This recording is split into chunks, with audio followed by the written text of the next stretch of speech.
제가 별도로 소개해드리지 않아도 워낙 강사님은 잘 아실 겁니다. 호사카 유지 교수님, 일본에서 태어나셨고요.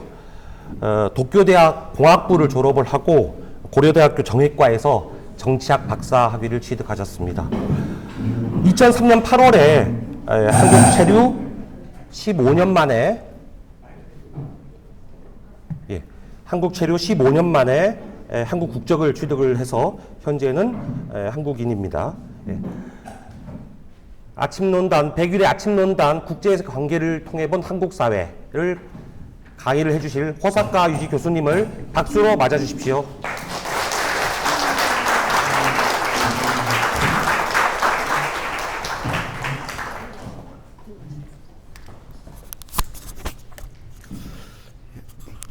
안녕하십니까. 세종대학교의 호사카 유지 교수입니다. 오늘 이렇게 3.15 마상 위고로 대단히 유명한 대한민국의 민주화의 또 하나의 본거지가 되어 있는 마산에 올 수가 있어서 대단히 감격스럽습니다.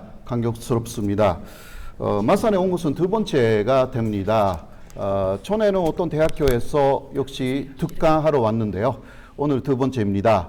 또 이렇게 좋은 분들 앞에서 대한민국의 길을 묻다라는 대단히 큰 주제로 말씀드리게 된 것을 기쁘게 생각합니다. 저를 더 불러주신 마상 YMCA에 감사드립니다. 저는 1988년에 한국에 왔기 때문에 지금 소개가 있었습니다마는 35년이 됐습니다. 일본에서 살았던 기간보다 길어졌습니다. 한국의 체류 기간이. 체류라기보다 2003년에 한국 사람으로 완전히 국적으로 옮겼기 때문에 앞으로도 계속 한국에 살 것이고요. 우리 가족은 다 한국인이고 와이프도 한국 사람이고 또 아들이 두 사람이 있는데요. 다 한국 군대도 잘 다녀왔습니다. 기화를 한 사람의 아들들은 군대를 가도 되고 안 가도 되지만 장남이 대한민국 국민이 되었으니까 가겠다라고 해서 잘 다녀왔습니다. 돌아온 아이가 사람이 되어서 돌아왔기 때문에 우리 집에서 상당히 감사를 했고 두 번째도 형이 갔으니까 갈 수밖에 없게 돼가지고요. 잘 다녀왔습니다. 그런데 현재 그 와이프가 상당히 걱정하는 게 있습니다. 그거는 한반도에서 다시 한번 전쟁이 일어나면 우리 아이들이 바로 지금 예비군인데 나가야 된다. 그 전쟁터로. 이것을 우리 와이프는 상당히 뭐라 할까 민감한 사람이에요. 여러 면에서. 그래서 제가 생각지도 않았던 이야기를 요새 저에게 해가지고 제가 그 말을 들으면서 진짜 한반도의 평화가 중요하다. 이런 것을 다시 한번 느끼게 되었습니다. 오늘은 그 대주제가 있어서 국제관계를 통해 본 한반도 이러한 말씀으로 이어가도록 하겠습니다. 자, 오늘 말씀드리는 내용은 한반도를 이해하기 위해서 우리 남한을 이해하기 위해서 우리가 어느 정도 알아야 되는 것은 지정학이라는 내용입니다. 이 말은 항상 우리가 듣고 있는 말이기도 합니다. 그러나 지정학이 뭔지에 대해서는 잘 모릅니다. 이유는 한국에서 지정학을 연구를 거의 안 하기 때문입니다. 영국이나 미국, 일본, 현재는 중국이나 러시아도 지정학을 엄청나게 연구를 하면서 그것이 국제관계 그리고 군사적인 하나의 방법으로 사용되고 있는 것이 지정학입니다. 자, 이 이야기를 조금 하고 현재 한반도의 전세 그리고 한국이 가야 하는 길 이런 식으로 말씀드리고자 합니다. 내용이 좀 많았어요. 1시간 반 정도, 20분이나 반 정도 강의를 하고 나머지 시간을 질의응답으로 하면 어떨까 그렇게 생각하고 있습니다. 일단 1시간 20분 정도 하면 거기서 끝내겠습니다. 매일 많아요, 사실. 자, 지정학이라는 게 무엇인가라는 것인데요. 한반도가 지정학적으로 항상 희생이 되는 지역이었기 때문에 우리는 이 내용을 알아야 합니다. 고대로부터 지정학이라는 게 사실 있었습니다. 헤로도도스라는 사람이 역사라는 책을 쓰면서 국가의 지리적인 조건이 그 국가의 명운, 거기에 영향을 준다. 이러한 내용을 처음으로 이야기를 합니다. 그리고 그것을 세계적인 한문으로 체계화한 사람이 18세기에 임마누엘 칸트였습니다. 칸트는 우리는 철학자로만 알고 있습니다만은 상당히 많은 연구를 했고요. 이 사람이 전치지리학, 현재는 지리 전체학을 줄여서 지정학이라고 하지 않습니까? 그러니까 지리적인 위치가 전체적인 국가의 명운, 거기에 영향을 많이 준다. 처음은 전치지리학이었는데요. 자, 20세기에 들어가가지고 독일에서 이 지정학이 더 크게 대성하게 됩니다. 칸트가 독일 사람이었기 때문에 또 독일에서 이게 시작됩니다. 그때 독일에서 하나의 명제가 나옵니다. 지정학이라는 것은 이거다라는 것인데요. 국가를 유기체로 봅니다. 유기체라는 것은 살아있는 생물체로 보는 거죠. 근데 그 생물체는 선장한다. 그 선장할 때는 연도를 먹고 선장한다. 이런 식으로 갑니다.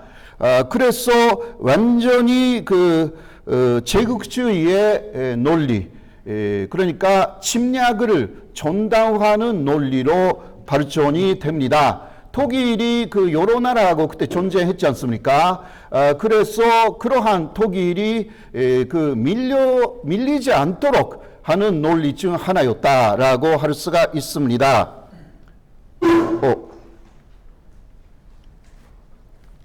자, 지정학의 논리가 계속 발전됩니다. 자, 핵심적인 논리가 나오기 시작합니다. 안 돼요? 역시 독일 그리고 스웨덴은 해적의 나라였기 때문에 바다 쪽에 지정학의 시작이라고도 할 수가 있는데요. 역시 비슷한 내용이에요. 나라는 약소한 국가를 흡수해서 선제한다. 이렇게 나와 있죠. 그리고 힘이 대단히 중요하다. 그 다음 법이다. 이런 이야기를 하고요. 그리고 해양 국가는 대륙 국가가 되려고 한다. 이런 말도 또 합니다. 이거는 스웨덴 쪽에서 나온 겁니다. 그렇게 하여서 마지막은 대륙 국가이든 해양 국가이든 세계를 지배하는 국가가 되려고 노력을 한다. 해양 국가는 대륙 국가를 먹고 반대로 대륙 국가는 해양 국가를 이기고 세계를 지배하는 방향으로 간다. 이런 이야기가 나오기 시작합니다. 완전히 그러니까 우리가 생각할 때 우리 한국에서 생각할 때 침략이라고 하면 일본 혹은 북한 그 정도로 생각하지만 이때쯤부터 침략이라는 논리 자체가 만들어졌다라는 것을 알아야 하고요. 아시다시피 임진왜란도 해양 국가 일본이 대륙으로 들어오려고 대륙으로 지배하고 대륙 국가가 되려고 이게 사실상 시작한 것이 임진왜란이었습니다. 그때 이런 지정학을 몰라가지고 한 거거든요. 그래서 지정학이라는 것은 본능적인 부분이 있다라고 할 수가 있습니다. 자, 그리고 히틀러의 최측근이었던 사람이 또 이 내용을 계속 만들어 나갔거든요. 그래서 히틀러라는 사람이 나오는 것인데요. 국가라는 것은 자원을 얻을 지역이 필요하다. 왜냐하면 자원이라는 게 중요하잖아요. 그러니까 그것을 생존권이라고 해서 그것을 가지려고 나간다. 이게 국가의 권리다. 또 이렇게 말합니다. 그리고 또 생존권뿐만이 아니라 경제적으로 지배하는 지역이 필요하다. 이게 식민지 논리가 되는 것인데요. 완전한 이게 지금 이런 이야기를 하면 큰일 나는 그러한 내용이 단시 산식적으로 국가 안에서 논의가 되어 있었고 국가의 방향을 결정하는 침략 논리로서 채택되고 있었고 이런 사람들의 논리를 기반으로 히틀러가 나옵니다. 히틀러가 나온 것은 우연이 아닙니다. 어쩌다가 나온 것이 아니라 그런 다 독일에 그러한 기반이 있었잖아요.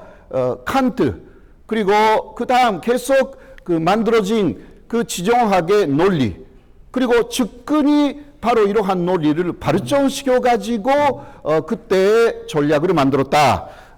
그런 이야기입니다.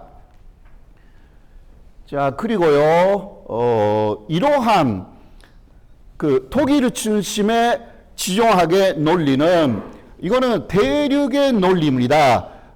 독일은 일단 작지만 육지에 있기 때문에요. 대륙 쪽의 논리는 독일에서 시작됐습니다. 그러나 해양 국가로서의 논리는 사실 영국에서 시작됐고 그것을 미국이 흡수하여서 현재 발전시킨 것입니다. 자, 이것은 미국의 학자가 해양 국가 이론을 주장했는데요. 이 사람은 이렇게 이야기를 했습니다. 세계 대국이 되기 위한 절대적인 조건은 해양을 지배하는 일이다. 이렇게 말합니다. 그러니까 미국은 지금 태평양을 지배하고 있는 것입니다. 이런 데부터 시작됩니다. 미국의 역사는 길지는 않잖아요. 1776년 미국은 건국되었습니다. 그 이후 미국의 모델은 영국이었습니다. 영국은 세계를 바다로 지배하면서 식민지를 많이 만들었습니다. 그러한 영국을 대신할 수 있는 대국이 되기 위해서는 미국도 바다를 지배해야 된다. 이런 논리가 쭉 나오는 것입니다. 그렇게 하여서 이 사람은 이렇게 말하기도 합니다. 대륙 국가, 러시아라든가 중국이라든가 대륙 안에, 큰 대륙 안에 있는 국가는 이게 생존 경쟁이 옆에 나라하고 항상 있기 때문에 바다에 나가기는 어렵다. 그러니까 해양 국가, 미국 같은 해양 국가가 세계를 지배하는데 굉장히 유리하다. 이런 이야기를 합니다. 그리고요, 지정학의 논리에서 볼 때 미국은 대륙이 아닙니다. 거기는 미대륙이지만 지정학의 관점에서는 미국은 고다란 섬입니다. 고다란 섬이고 지정학의 논리로 대륙이라고 하는 것은 바로 유라시아 대륙입니다. 유라시아 대륙을 마지막에 지배하는 자가 세계 지배자다. 그리고 유라시아 대륙에 있는 큰 나라들은 바다를 지배해야만이 비로소 안심할 수 있다. 이러한 논리가 쭉 있었던 것입니다. 이제 아시게 됐다고 생각하지만 현재 중국하고 미국의 충돌이라든가 유럽에서의 우크라이나 전쟁이라든가 이런 것은 모두 지정학적인 관점에서 예견되었던 내용입니다. 자, 아까 말한 사람의 전략은 현재도 미국의 전략으로 쓰여지고 있고요. 자, 그 다음에 영국의 학자이지만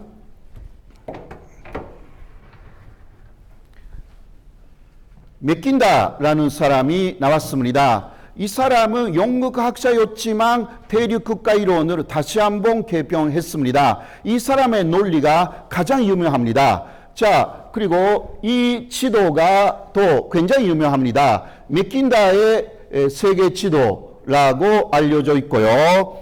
맥킨다의 논리는 여기 이 부분 현재 러시아와 중국의 반 정도 여기가 피보트 에리아라고 해서 세계 중심이다. 이런 식으로 이야기를 합니다. 세계 모든 강국은 이 피봇 에리아를 장악하기 위해서 움직인다라는 이야기입니다. 그리고 미국은 역시 섬입니다. 거대한 섬이고 이 해안 세력은 바다를 지배하면서 일본과 같은 해안 세력, 작은 해안 세력이죠. 함께 이제 대륙으로 들어온다. 영국도 작은 해안 세력이지만 바다의 힘을 이용해 가지고 지금도 그 해안 세력의 일각에서 하나가 되어서 움직이고 있다. 이러한 해안 세력은 연해지대를 통해서 연해지대 한반도와 같은 연해지대를 통해서 대륙으로 들어오려고 하고 대륙 세력은 연해지대를 통해서 바다로 나가려고 한다. 결국은 그 샌드위치가 되는 이게 우리가 항상 듣는 이야기죠. 연해지대 한반도 같은 데서 모든 분쟁이 일어났다. 이게 맥킨다의 논리입니다.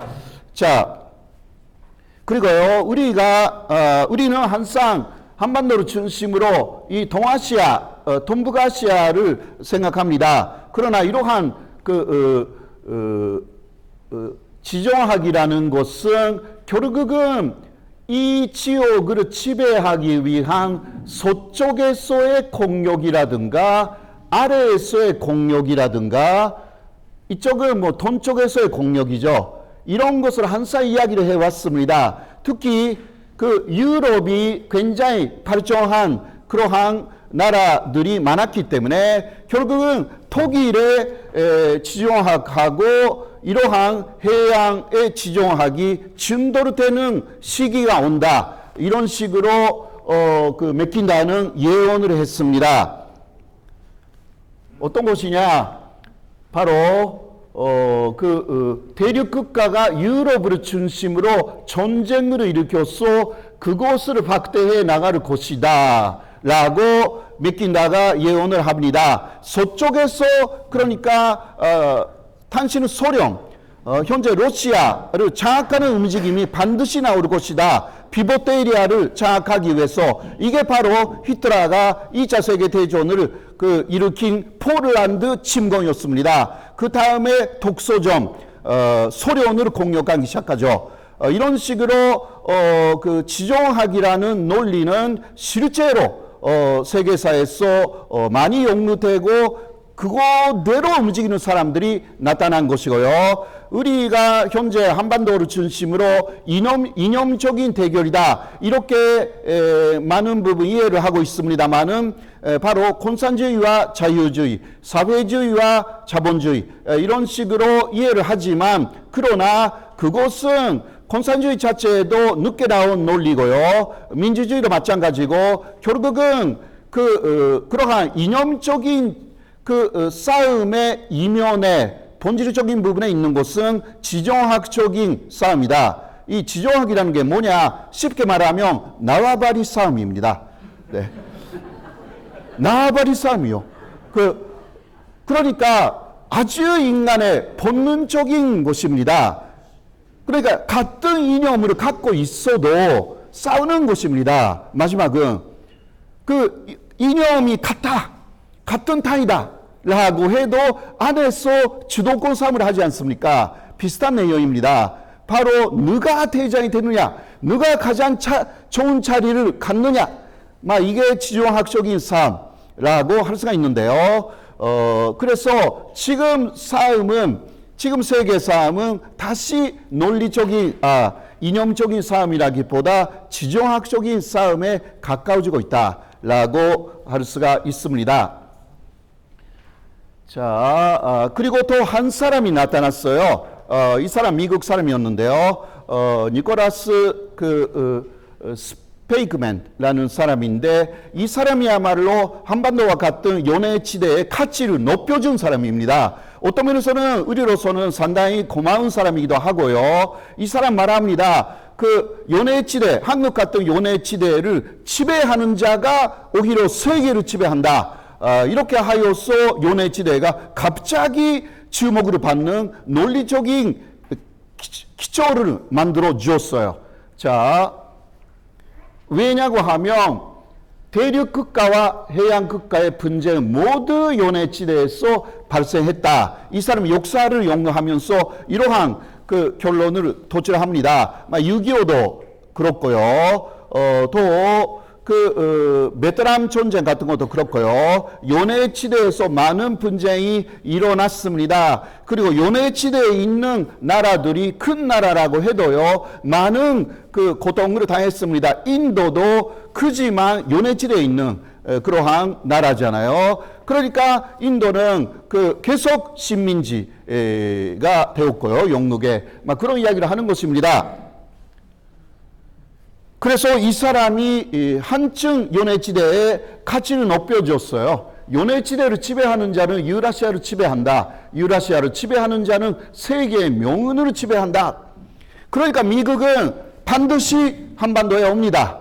그리고 대륙 세력도 한반도를 놓치면 절대 안 됩니다. 이러한 논리적 기초가 만들어졌습니다. 미국은 먼 데 있는데 왜 항상 아시아에 오는가? 네, 바로 이런 요네지대 때문입니다. 그리고 미국의 목표는 미국에 있는 것이 아니라 피벗 에리아, 바로 세계 중심을 어떻게 지배하느냐, 여기에 전통적인 사고방식이 있는 것입니다. 자, 이 스페이크맨이 미국 사람이었기 때문에 미국 정부에 조언을 했습니다. 이렇게요. 피벗 에리아, 세계 중심에 대한 진입 경로에 있는 요네지대의 주요 국가들과 미국이 동맹을 맺어야 한다. 이게 바로 한미동맹이자 미름 동맹도 일본이 그 요네지대에 가까우니까요. 그런 것이고요. 그리고 미국과 필리핀의 동맹이라든가 다 그런 거거든요. 그리고 이 침입 경로를 막는 강력한 요네지대 국가가 건설되지 않도록 해야 한다. 그러니까 미국이 아시아에 들어가려고 하는데 그 아시아 입구를 막아놓는 아주 큰 나라가 만들어지면 안 된다. 근데 그 큰 나라가 만들어질 뻔했던 사건이 있었죠. 바로 대일본 제국이 이 지대의 요네 국가로서의 대국을 만들려고 했습니다.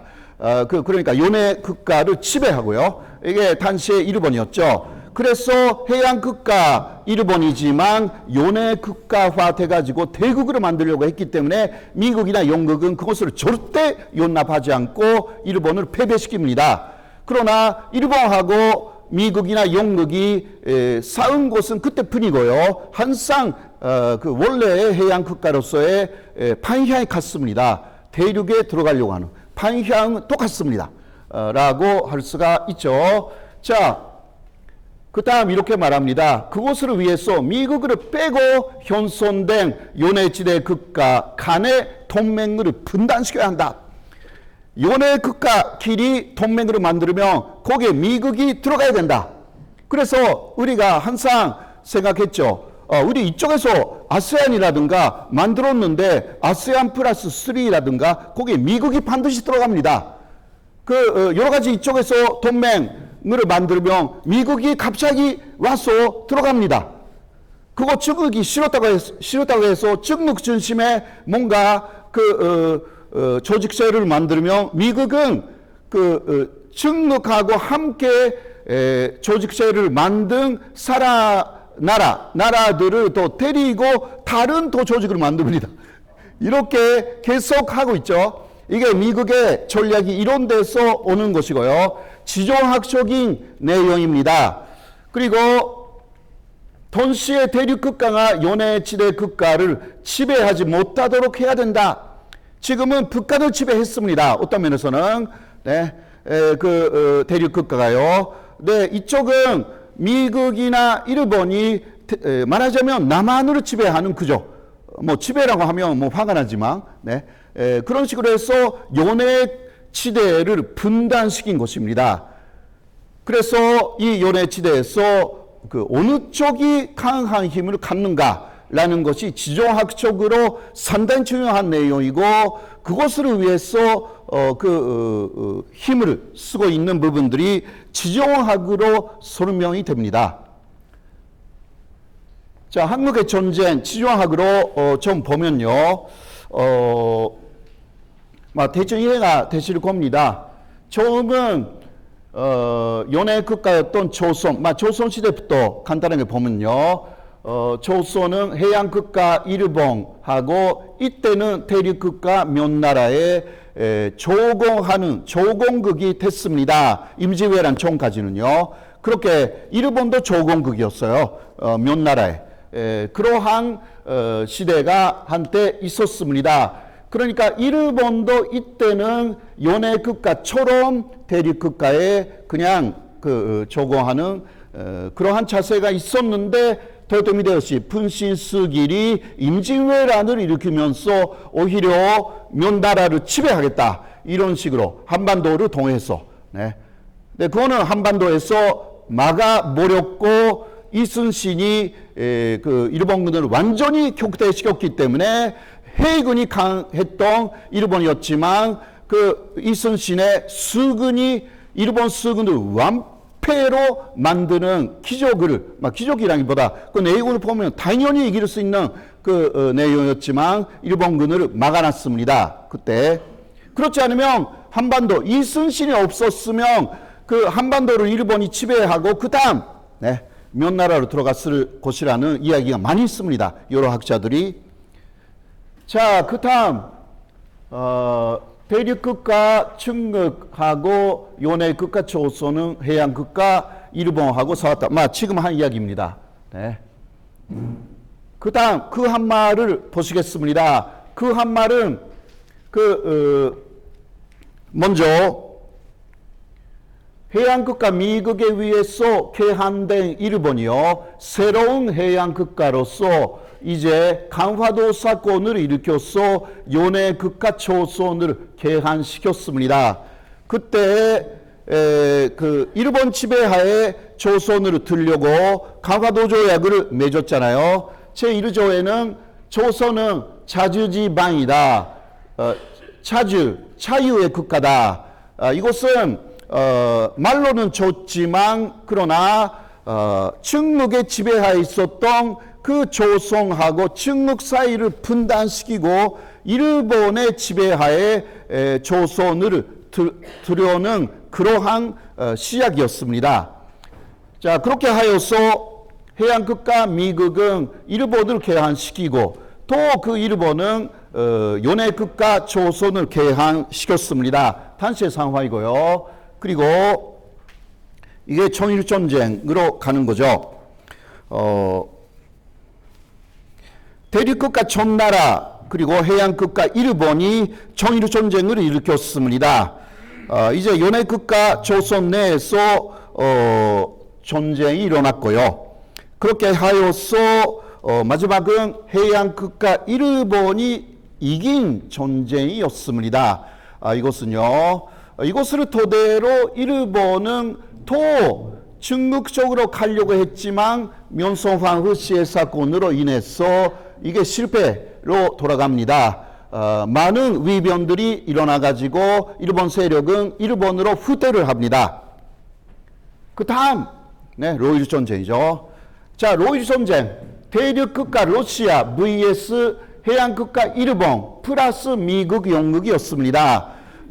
일본의 패후에는 해양국가 미국하고 영국이 정확하게 존재를 했습니다. 그렇게 하여서 일본을 앞에 세우고 앞세우고서 이제 러시아를 막으려고 했던 것이었습니다. 그때 만들어진 게 영일 동맹이었고요. 그리고 독도가 이러한 상황에서 일본에 편입되는 그러한 사건도 있었고요. 모두 다 해안 세력이 대륙 쪽으로 올라오는 과정에서 독도로 가져갑니다. 자, 그리고 일본의 패후에 있었던 미국은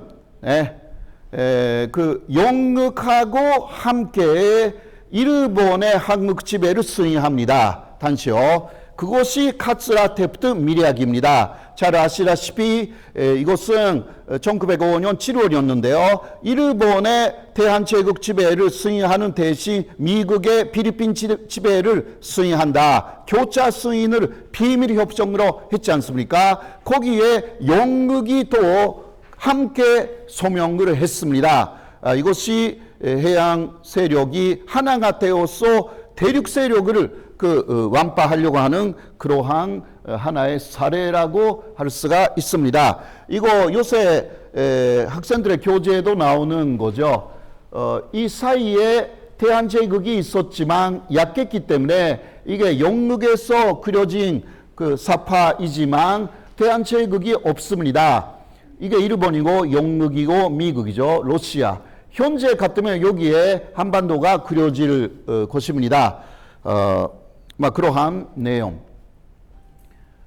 그리고 태평양 전쟁. 아까 이야기했습니다. 태평양 전쟁은 해양 국가 길이 싸웠지만 그 이유는 해양 국가 일본이 요네지대에 제국으로 만들려고 했기 때문에 이것을 미국하고 영국이 완전히 격파시켰다라는 전쟁이었습니다. 자, 그 다음 6.25죠. 6.25 이러한 맥락으로 다 이해가 되실 것입니다. 연해국가 한국이 남북으로 분당된 상태였습니다. 그렇게 하여서 대륙국가 소련과 중공이 북한을 앞세워서 남한 침공을 했습니다. 당시의 상황이죠. 그런데 남한 절대 베끼면 안 된다라고 하여서 이제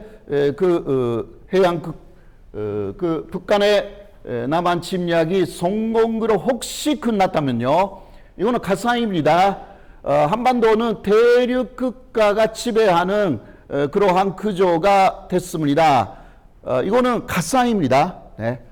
대륙 국가가 연해지대 한반도를 가짐으로 인해서 해양 국가 미용일하고 대결을 하는 이러한 상황이 됐을 것이고, 이렇게 될 경우는 미국, 영국, 일본은 대단히 불리해집니다. 왜?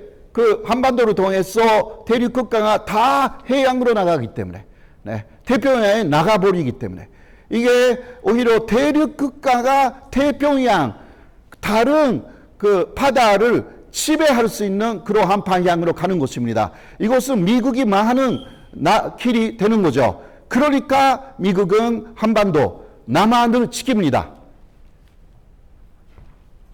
자, 그렇게 하여서 다시 38선을 중심으로 이제 연해지대 한반도가 다시 한번 분단되고 한국 전쟁이 휴전되었습니다. 자, 이러한 이야기를 들으면 한반도는 되게 안 좋은 데네, 그렇게 생각하기 쉽습니다. 그렇지 않습니까? 그러니까 우리는 일본하고 달라요. 그래서 일본하고 비슷하게 가려고 생각하는 사람들 다 틀린 거예요. 네. 일본이 그렇게 하고 있으니까 우리도 그렇게 하자. 국제 정치적으로. 그거는 대단히 잘못된 그 오해이자 그 한국의 전략을 잘못된 방향으로 만드는 가장 질문길이 일본이 그렇게 잘못했으니까 우리도 국제 정치는 일본식으로 하자. 네, 이거 정말 잘못된 이야기고, 요시다 쇼인 같은 사람이 왜 나왔냐? 한국을 침략하여서 중국도 침략해야 된다. 이것을 주장한 사람이 요시다 쇼인, 이토 히로부미의 스승이잖아요. 이 사람은 이러한 지정학적인 그 개념으로 일본이 침략 국가로 가야만이 일본이 갈 길이 있다. 이렇게 말한 거거든요. 그 요시다 쇼인을 존경한다라는 말을 하면서, 그러면 한국도 침략 국가가 되려고 하는가? 그건 잘못된 이야기고요. 한국은 침략 국가가 된다면, 네, 그렇게 쉽지 않은 것입니다. 북한하고 싸워야 되고 중국하고 바로 앞에 있는, 일본은 조금 덜어져 있으니까 여유가 있는데요. 바로 앞에 있는 국가들하고 금방 싸우게 돼가지고 우크라이나가 되는 것입니다. 네. 우크라이나, 지금 다 나오는 이야기를 미리 하고 있는 부분들이 있지만요. 자,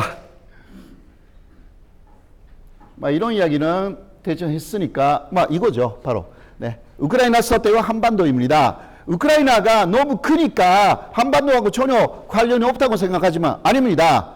베라루스, 우크라이나 위에 있는 베라루스는 북한이고요. 우크라이나는 남한이에요. 그게 지정학적으로 맞는 내용입니다. 자, 이렇게 돼 있죠. 베라루스는 이쪽에 러시아 쪽에 완전히 붙어 있잖아요. 네. 이 우크라이나는 이게 나토에 가입하려고 하는 그러한 소방 세계예요. 자, 여기 이 부분 우크라이나하고 베라루스는 러시아와 나토 국가들 사이에 있는 완충지대입니다. 이것이 완충지대가 있음으로 인해서 균형이 잡혀져 있었던 것입니다. 사실 한반도도 어딘가에 다 가버리면 균형이 깨지는 거죠. 그래서 그런 면에서 한반도는 기본적으로 완충지대라는 그 성격을 갖고 있는 거죠. 자, 그런데 푸틴이 계속 이렇게 말했습니다. 독일 통일 때 약속을 미국을 비롯하여서 소방 국가는 지키지 않았다. 이 이야기입니다. 이게 무슨 이야기냐? 독일 통일 때 미국이나 소방 국가는 나토를 그 동쪽으로 러시아 쪽으로 1인치도 확대하지 않겠다. 그 약속을 합니다. 그 약속을 듣고 고르바초프는 알았다. 그렇다면 독일 통일에 찬성하겠다. 이게 그때 약속이었습니다. 그것을 계속 어긴 게 그 소반 나라다. 네. 그때 그 고르바초프 그리고 파파부슈가 그 약속을 정확하게 합니다. 그러나 문서화는 하지 않았습니다. 그래서 지금 소양 소방 국가는 그때 협정문서 만들지 않았다. 그러니까 나토가 확대된 것은 문제가 없다. 이렇게 말합니다. 그러나 러시아는 협정문서 없어도 말로라도 다 약속한 것은 세계가 다 기록하고 있지 않느냐. 이렇게 해서 대립이 심해요. 네. 자, 그 독일 통일 때 나토 국가는 16개 국가였는데 그 이후 계속 확대돼 가지고 현재 31개. 네. 핀란드가 요새 들어갔으니까 또 스웨덴도 들어가니까 금방 32개가 될 것입니다. 2배가 됐어요. 2배가. 이게 러시아가 왜 싫어하느냐? 여기 우크라이나이거든요. 다 나토에 가입하면 우크라이나도 나토에 가입하면 나토의 핵무기가 바로 러시아하고 우크라이나 극현성에 배치된다. 이것입니다.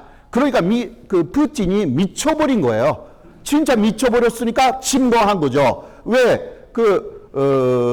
제렌스키는 헌법을 개정하여서 우크라이나는 나토에 가입하겠다. 이것을 명문화 시켰습니다. 네. 그리고 지난해 2월 24일 러시아 침공 시작됐잖아요. 그 전에 미국이 우크라이나가 나토에 가입하는 것은 우크라이나의 그 주권 행위다. 미국이 그것을 이래라 저래라 할 수 없다. 푸틴이 거기에서 완전히 일본 말로 키레를 했어요. 네. 키레를 머리가 네. 완전히 파괴되는 거. 그렇게 하여서 20일 정도 후에 침공하기 시작합니다. 미국이 허용했구나, 사실상. 네. 그러면 우리 절대 용납할 수 없다. 이게 그러니까, 한국에서는 보도가 되지 않는 여러 가지 이야기들이 많이 있습니다. 사실요. 왜냐면 한국은 미국 중심의 보도, 제재이기 때문에 이게 조금 달라져 있는 게 일본이에요. 일본은 보도 자체에는 여러 가지가 있어요. 네. 여러 가지가 다 나옵니다. 일본에서는.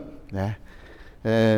물론 정치 체계는 완전히 미국 일본도이지만 자민당 체제는 그러나 보도는 좀 다르거든요. 그래서 거기 우크라이나에 대해서는 우크라이나 독립했을 때 문제가 좀 있었죠. 1800개에 달하는 핵무기가 우크라이나에 남겨진 것입니다. 소련이 이제 붕괴되어서 우크라이나가 생겼잖아요. 원래 소련의 핵무기였던 1800개의 핵미사일이 핵탄두가 우크라이나 지역에 남았습니다. 이것을 어떻게 하느냐 굉장히 문제가 됐습니다. 결국은 이거 비핵화를 합니다. 이유는 우크라이나를 영국, 미국, 러시아, 당시 러시아가 설득했습니다. 우크라이나가 뭔가 문제가 있을 때 우리가 지켜주겠다. 안전보장을 약속을 했어요. 이게 1994년 부다페스트 회의였습니다.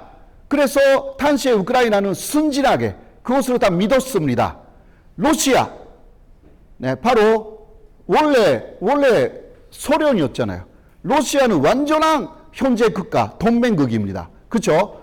그리고 미국, 영국이 다 우리를 지켜준다고 하니까 알았다라고 해서 1800기를 모두 해제시켜서 러시아로 보냈습니다. 비핵화가 아주 간단하게 끝났어요.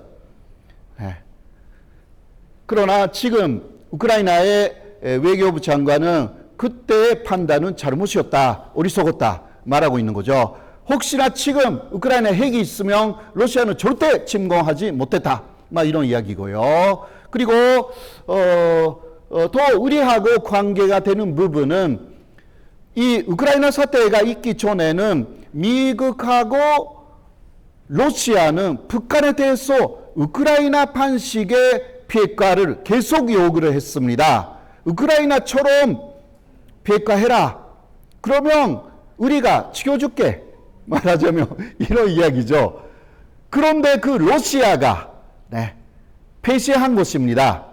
그렇지 않습니까? 오히려 우크라이나는 러시아를 가장 신뢰하고 있었다고 할 수가 있는데 이제 배신당합니다. 그래서 북한은 이것을 보고 배우고 있는 거죠. 그래서 우리 한국의 입장으로서는 북한에 대한 비핵화를 계속 말하지만 그러나 한국에서도 이제 알기 시작했습니다. 북한은 그 우크라이나 방식이나 또 옛날에로 말하면 리비아 방식, 리비아 카다피도 미국의 핵무기를 모두 보내고 비핵화한 다음에 망했습니다. 그거 다 알고 있는 북한 정권은 쉽게 비핵화할 리가 없고요. 현실적으로. 그러니까 우리는 북한에 대해서 비핵화 계속 이르당 하기는 하지만 그래도 우리도 한국도 지금 바뀌고 있습니다. 뭐냐? 핵을 보유해야 되는 거 아니냐? 한국 안에서 이 이야기가 나오기 시작했어요. 그거는 북한 비핵화를 말하면서 대단히 모순적인 발언을 하고 있는 것입니다. 그렇지 않습니까? 그거는 결국은 북한이 절대 핵을 포기하지 않는다라는 것을 사실상 감지했다라는 발언이다라고 할 수 있습니다. 그렇게 하면요, 가르킬은 핵전쟁으로 길로 가니까 정말 안 좋은 것인데요. 현재 상황, 그러한 상황이다라고 할 수가 있죠. 그러니까 오히려 미국은 독자적인 핵 개발에 대해서는 분명하게 한국 정부에게 안 된다. 그러한 이야기를 한 것입니다. 자, 일본의 상황. 러시아가 일본을 협박하기 시작했습니다. 미국에 따라서 키시다는 러시아를 간도 높게 비난해 왔습니다. 그래서 지난해에 4월 1일이죠. 러시아 야당 건전 러시아의 탄스 세르게이 미로노프가 말했습니다. 홋카이도에 권리는 러시아에 있다. 홋카이도가 어디에 있는지 아시죠? 일본의 가장 북쪽에 있는 큰 섬입니다. 홋카이도는 러시아 곳이다. 이게 한국에서는 보도되지 않았습니다. 일본 곳이니까 이야기가. 여기에 일본 사람들이 깜짝 놀랐습니다. 이 사람이 누구냐? 한국에서는 잘 알려져 있지 않습니다. 러시아 안에서는 대단히 유명인이고 푸틴의 입입니다. 야당이지만 푸틴이 만든 야당입니다. 이것은요. 푸틴의 여당이 너무 강해가지고 그래서 야당을 일부러 만들어 주었습니다. 그리고 콘솔 회사 사장이었던 이 사람은 푸틴에게 계속 정치 자금을 제공한 사람입니다. 그래서 푸틴하고 이 사람은 함께 정치가로서 성장했고요. 푸틴이 직접 말을 하기 어려운 것을 이 사람이 말합니다. 푸틴의 입이에요. 그래서 이 발언의 전후에는 이쪽에 홋카이도의 그 동쪽에 있는 그리리오르도에서 러시아가 미사일 발사 시험을 하기 시작했습니다.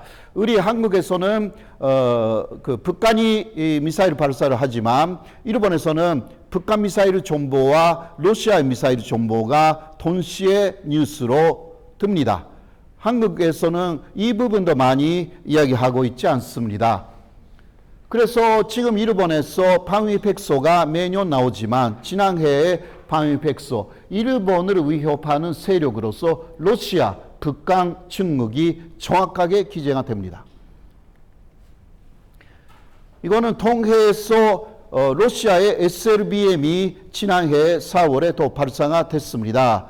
우리 SLBM 잠수함에서 발사하는 그 SLBM이라고 하면 역시 북한을 생각하는데요. 그러나 일본은 북한 플러스 러시아를 생각합니다. 이것도 일본을 겨냥해서 발사한 것이기 때문에 한국에서 큰 화제가 되지 않았습니다. 한국은 오로지 북한만 보고 있는 부분들이 없지 않아 있는 것입니다. 그래서 이제 동해 상황이 상당히 어려워지고 있다라고 하여서 한미일 그 합동 군사 훈련이 아주 오랜만에 동해에서 지난해 9월 30일에 있었죠. 기억나시잖아요. 그거는 대잠 훈련, 잠수함에 대한 공동 작전을 훈련하는 내용이었는데 이 잠수함은 미국의 잠수함이 여기에 동원되었는데요. 그런데 북한에서는 의아하게 생각했습니다. 이게 북한의 잠수함을 중심으로 생각하는 그러한 훈련일 텐데 북한 잠수함이 너무 크다. 이런 이야기예요. 네, 이 잠수함이 아주 컸어. 네, 그 일본에서는 이것은 러시아 잠수함을 염두에 두고 하는 훈련이다. 이런 식으로도 보도가 나와요. 한국하고 일본의 보도 비교하면 굉장히 재밌습니다. 제가 그래서 아침에 그 뉴스공장이라든가 또 다스베리아에서는 일본에서 나온 그 정보하고 그리고 한국의 정보를 비교하면서 말할 경우가 대단히 많습니다. 네, 그렇게 다른 데서도 마찬가지고요. 저번에는 더 라이브에서도 그런 이야기를 했습니다. 자, 그랬어요. 이게 중요한 것은 이 9월 30일이죠. 그런데 그 다음 날부터 2주간 한국을 빼고 일본하고 미국은 러시아가 홋카이도는 러시아 것이다 라고 말했기 때문에 홋카이도로 갔어요. 아주 오랜만에 홋카이도에서 훈련을 합니다. 그것도 2주간이나. 네. 이것은 그 냉전 시대에 있었던 훈련이었습니다. 30년 만에 홋카이도에서 러시아 침공에 대비하는 훈련이 이제 이루어졌습니다. 이런 식으로 일본은 오히려 한국보다 긴장되고 있습니다. 혹시 우크라이나에서 러시아가 이긴다면 다음은 홋카이도다. 이런 이야기거든요. 왜? 홋카이도 좋아합니다. 러시아가. 홋카이도를 갖게 되면 바로 그 바다로 나갈 수가 있는 그러한 그 부동항, 오르지 않는 항구를 얻게 되니까요. 홋카이도만 얻어도 그 러시아는 굉장히 좋은 거예요. 그러니까 그것을 잘 알고 있는 일본이나 미국은 홋카이도 절대적으로 지켜야 합니다. 아시다시피 1945년 일본이 패전했을 때 당시 스탈린은 홋카이도를 달라고 그때 미국 대통령에게 이야기를 합니다. 그러나 미국 대통령 그거 절대 안 된다라고 하여서 결국은 그 한반도가 분단이 되는 그러한 방향으로 가버렸습니다. 자, 현재 미국 쪽의 지정학적인 전략을 간단하게 말씀을 드리면 먼저 대칭흑 보위망 이것을 계속 만들고 있습니다. 이것은 분명한 지정학적 전략입니다. 이거 오해하면 안 되는 것은요. 대만 유사시에 대비하기 위해서 대칭극 포위만이 만들어졌다. 최근의 일이다. 아닙니다. 이것은 지정학적 전략으로 사실 19세기부터 미국의 구상이 있었고 그것이 계속 구체화되고 있는 것 뿐입니다.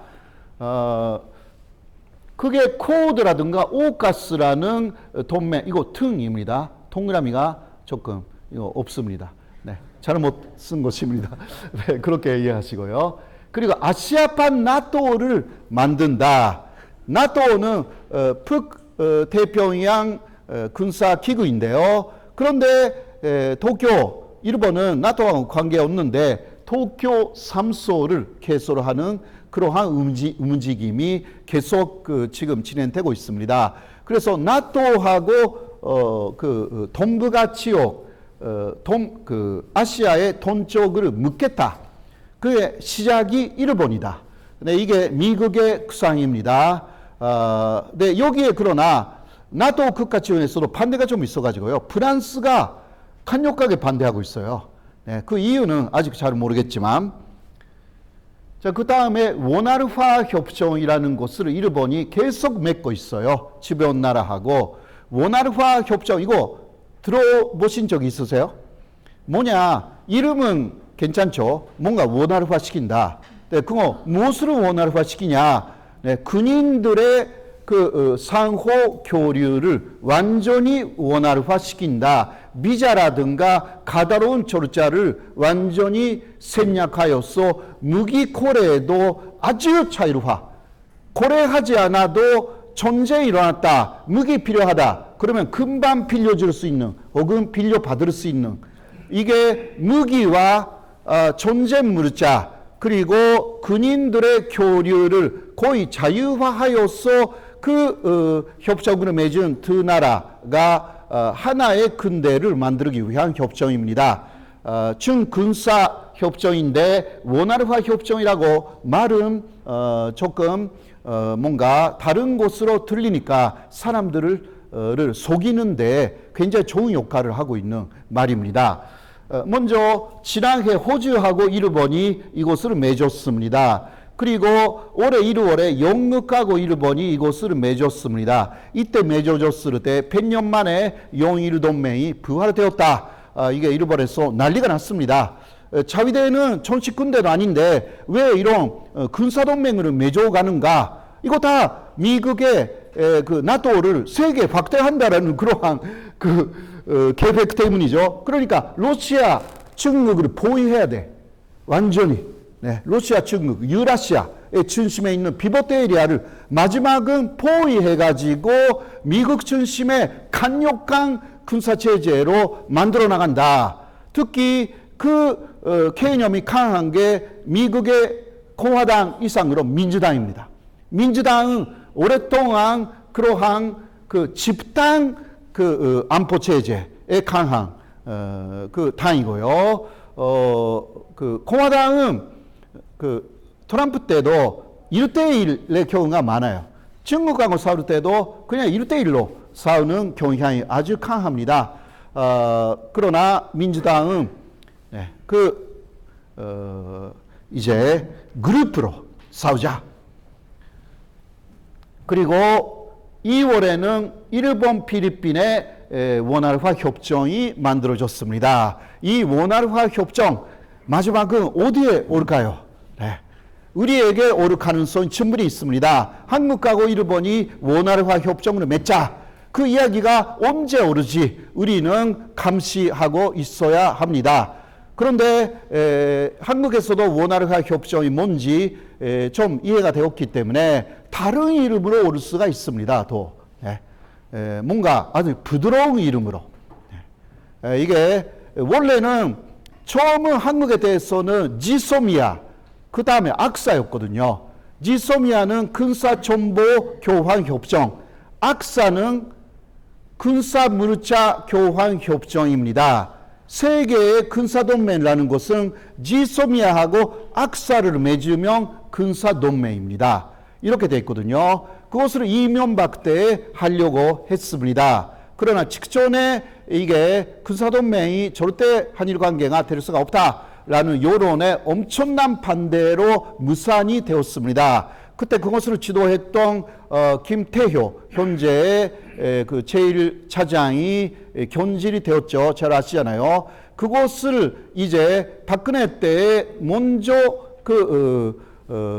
지소미아만 맺고 1년 정도 있다가 악사를 맺을 그런 식으로 분리시켜서 맺을 그러한 계획이 있었지만 박근혜 대통령이 단핵되어서 무산이 되었습니다. 문재인 정권 때는 아예 악사를 맺는다라는 것을 완전히 보류해 버렸습니다. 그런데 이러한 지소미아 다음은 악사다. 이거 굉장히 많은 사람들이 알고 있기 때문에 이제 이름이 바뀌었어요. 원활화 협정. 그 다음 또 이것이 한국 내에서 알려지면 어떤 이름으로 바뀌는지 거기까지 우리는 감시하고 있어야 한다. 또 항상 이야기를 하고 왔습니다만 제가요. 한국하고 일본이 군사동맹을 맺을 수 있는 최소한의 조건은 영토 문제가 없어진다라는 이 부분입니다. 세계의 산식으로 영토 문제가 있는 나라끼리는 절대 군사동맹 맺지 않습니다. 왜냐하면 제3국하고 싸우고 있을 때에 그 영토 문제가 불 꺼져서 예를 들면 일본이 독도를 다른 나라하고 우리 그 한국과 일본이 그 협정 맺어서 하나가 되어서 싸우고 있는데 그때 일본이 독도 가져간다. 이러한 우려가 있기 때문에 영토 문제가 있는 나라끼리는 기본적으로 군사동맹 맺지 않습니다. 이거 세계 산식입니다. 산식으로 어기는 행위를 우리 정부가 혹시 하려고 하면 그거는 반대해야 되는 것입니다. 그거는 산식으로 어기고 그렇다면 국제법상 문제가 되니까 우리가 문제가 되고 우리가 이상한 제가 우리라고 할 때 한국이에요. 그 이상한 길로 가는 것은 국민들이 막아야 하는 것입니다. 그래야 나라가 잘 가는 것입니다. 그렇지 않습니까? 이거는 여야 만능하여서 아주 정확한 이야기라고 할 수밖에 없습니다. 자, 일본의 입장. 미국은 일본을 끌어들이고 싶어요. 한국도 마찬가지고요. 그런데 일본은 병화헌법이 있습니다. 그렇게 쉽게 자위대를 군대처럼 움직이기가 어렵습니다. 그래서 2년쯤 전에 스가 전 총리였을 때 그래도 미일 전사회담에서 대만 문제에 일본이 참여한다. 이 말을 꺼내는데 바이든이 성공했습니다. 그거는 뒤에 뭔가 일본 측의 여러 가지를 받아들이는 뭔가 있었다. 그렇게 말할 수가 있는데요. 네, 사실 이때 상황을 조금 들여다보면 이거는 제 추측이지만 두 달쯤 전에요. 오염수 반유가 스가 내각에서 결정됩니다. 2년 후에 반유하겠다. 그 2년이 바로 지금 시점이거든요. 그런데 이 오염수 문제를 미국에 보고했을 때 바이든은 오케이라고 하지 않았습니다. 그때. 그러나 브링컨은 괜찮다라고 말합니다. 그래서 이 오염수 문제가 그때도 큰 문제였어요. 일본에서. 반유에 미국이 찬성해 주느냐 마느냐라는 것인데 바이든은 국제사회가 있기 때문에 직접 말을 못했지만 브링컨이 오케이를 해줬어요. 그렇게 해줬기 때문에 일본도 뭔가 해줘야 되는 거예요. 그래서 이러한 이야기가 대만 사태에 자위대를 사용하겠다 이 이야기거든요. 이런 이야기가 나오지 않았을까? 그까지 제 추측이에요. 이것도 뭔가 이상한 말을 하시는 분이 계시니까 그래도 그러한 추측 충분히 가능하다라고 할 수가 있습니다. 그래서 일본에서 난리가 났어요. 왜 자위대는 이런데 그러니까 대만 문제에 자위대를 보낸다 싸우기 위해서 이거 어떻게 그런 말을 할 수가 있냐고 일본 안에서 큰 일이 났어요. 자위대는 그런 부대가 아니다. 해외로 파병할 수가 없는 부대다. 이거죠. 우리 한국군하고 다르거든요. 그러니까 한국에서 이해가 잘 안 되는 부분이 있습니다. 이런 부분은. 일본에서 난리가 났어요. 스가가 왜 그런 식으로 못대로 결정하느냐 이런 거였어요. 그때 바이든도 처음으로 미국은 약속을 지키겠다, 테이만을 지키겠다 이 이야기를 공언했습니다. 그리고 또 키시다 정권이 됐잖아요. 키시다는 바이든하고 계속 여러 가지 그 약속을 합니다. 키시다는 방위비를 증액하겠다. 2%, 세계의 그 평균은 2%다. 1년간에 2%씩 증액시킨다. 일본은 지금까지 1% 정도예요. 이것을 그 배로 늘리겠다. 약속합니다. 키시다가 그 바이든에게. 그리고 미사일 방어, 방역 능력을 확보했습니다. 자, 그리고 토마호크라는 미국의 전투기 500대를 구입하는 약속을 합니다. 미국이 정말 감사한다. 왜? 그 낡은 비행이니까. 네. 낡은 전투기를 일본이 다 사준다. 그렇게 해서 토마호크 새로운 거 만들 수가 있기 때문에 그래서 올해 1월 키시다가 미국에 갔을 때 바이든 대통령은 역대 미국 대통령으로 처음으로 키시다를 그 미국 대통령 집무실 바로 그 앞까지 나와가지고 맞이했습니다. 그렇게 해서 어깨 동무하면서 데려갑니다. 네. 어마어마하게 환영한 거예요. 지금까지 미국 대통령 안에서 그냥 기다리고 있었거든요. 바이든은 입구까지 나와가지고 너무 키시다의 감사를 표시를 한 것입니다. 토마호크 500대 사준다. 네. 그런 것도 있고 방역 능력까지 이거 의회를 통과시키지 않았습니다. 일본의 군사적인 부분은요 거의 먼저 내각에서 결정하는 것입니다. 그게 가기 결정이라고 했어요. 간여회의 결정이죠. 간여회의 줄여서 가기. 한국에서는 근무회의. 그러나 근무회의하고 다른 부분이 있죠. 가기 결정이라는 것은 한 번 결정하면 영구적으로 바꿀 수 없습니다.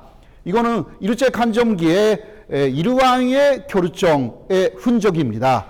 그때 일왕이 결정한 그 친령이라는 게 있잖아요. 친령. 친령.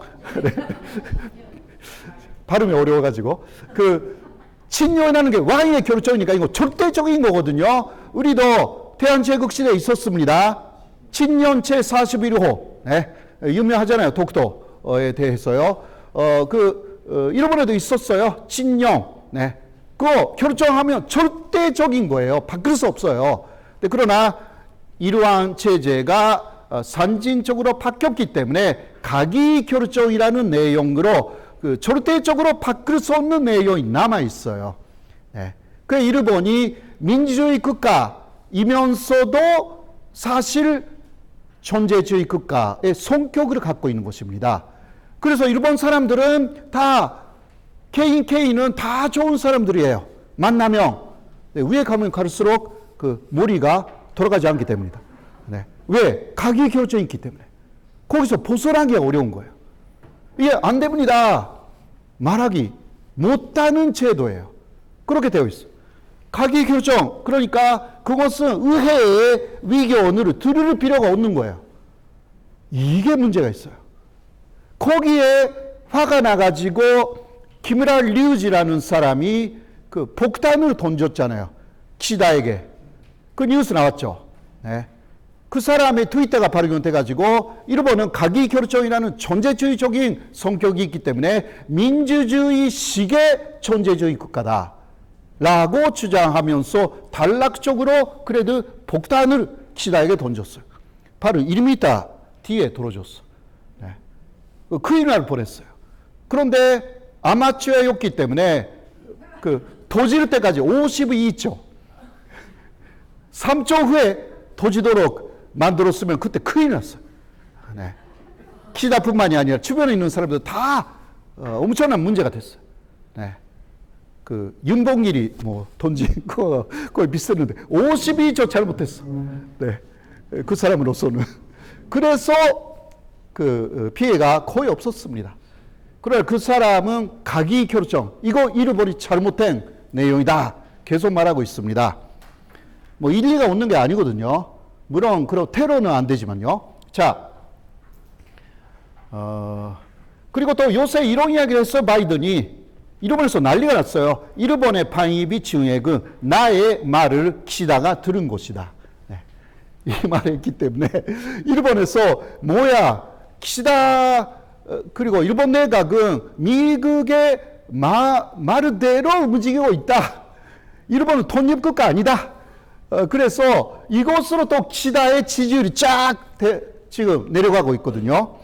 그래서 바이든이 내가 실수를 엄청나게 많이 하는데 이거 진짜 실수였다라고 요새 말을 좀 바꿨어요. 네. 그래도 일본에서는 다 아는 사실입니다. 미국이 말하는 대로 움직인다. 일본하고 미국의 그 군사 관계자들은 그 한 달에 2번 정도 비밀 회동을 하고 있습니다. 이거 비밀 회동이지만 다 알고 있습니다. 그거는 그러나 거기서 결정되는 내용 역시 의회의 승인이 필요 없습니다. 미국은 일본을 독립시키면서 그러나 군사 부분만큼은 독립시키지 않았습니다. 그게 현재의 미일 관계의 정확한 내용이다 라고 할 수가 있습니다. 우리 한국은 어떨까요? 네. 이제 인도 태평양 전략 선언했습니다. 윤 대통령이. 자, 미일의 전략에 잘못하면 말려 들어갈 한국이 될 가능성이 있다. 먼저 인도 태평양 전략을 처음으로 말한 사람은 누구냐? 아베 신조입니다. 아베 신조가 그때까지의 아시아 태평양 전략 그것을 바꿔서 인도에 주목해야 된다.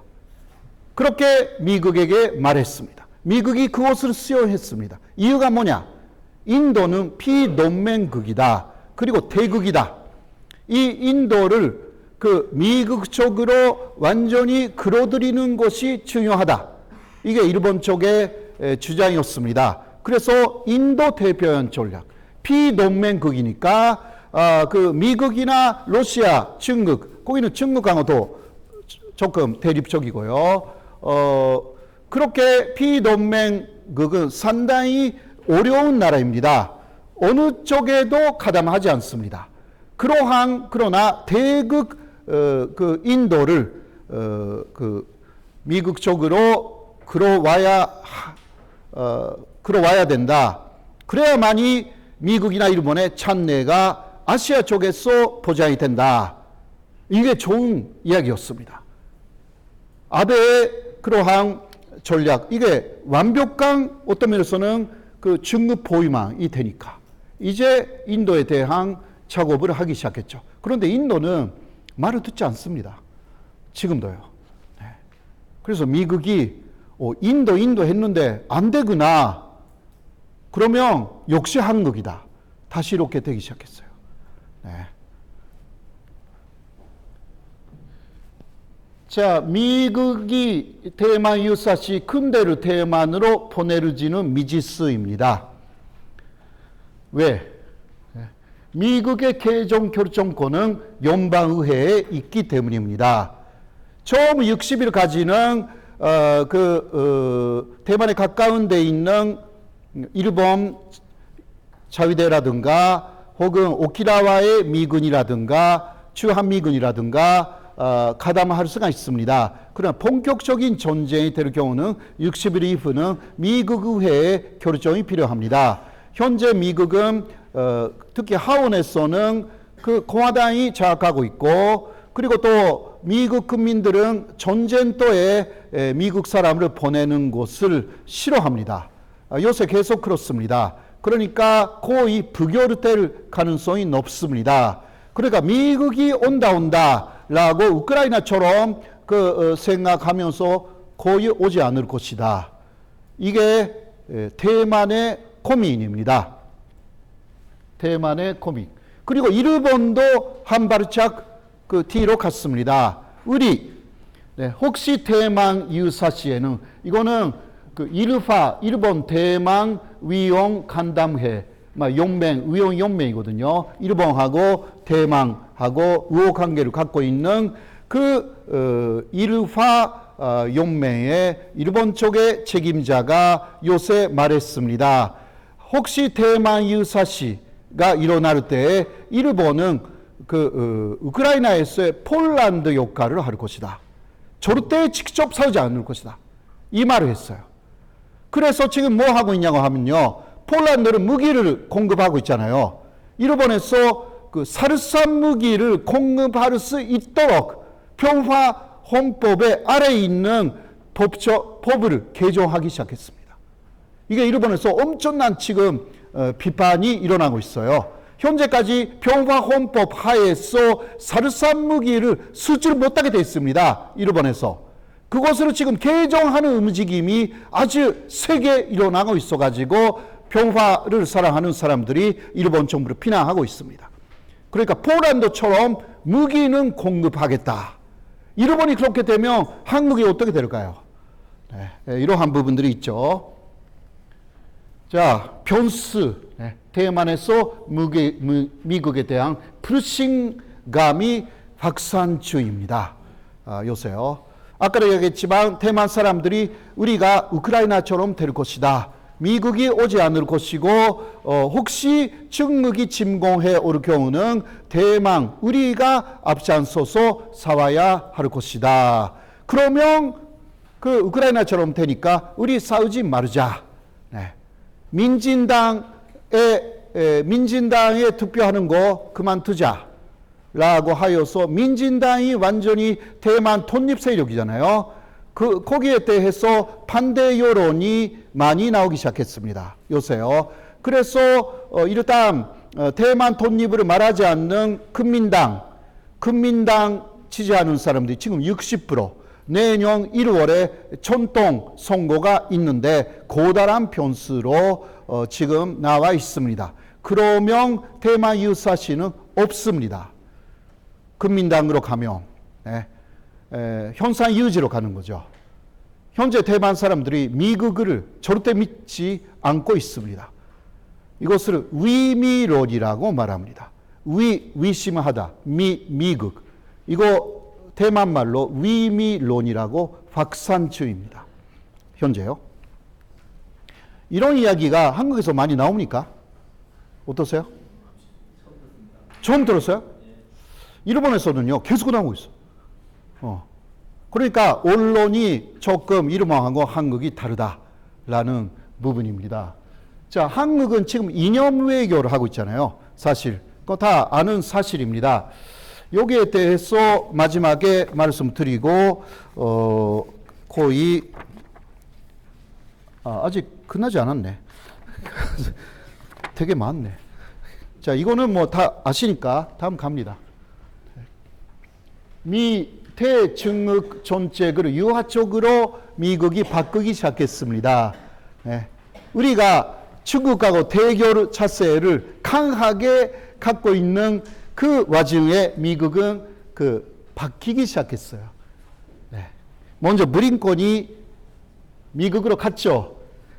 이때 자석이 문제가 됐습니다. 여기에 시진핑 있고요. 미국을 상당히 아래 보면서 했죠. 아주 그도진 얼굴로 또 악수를 했고.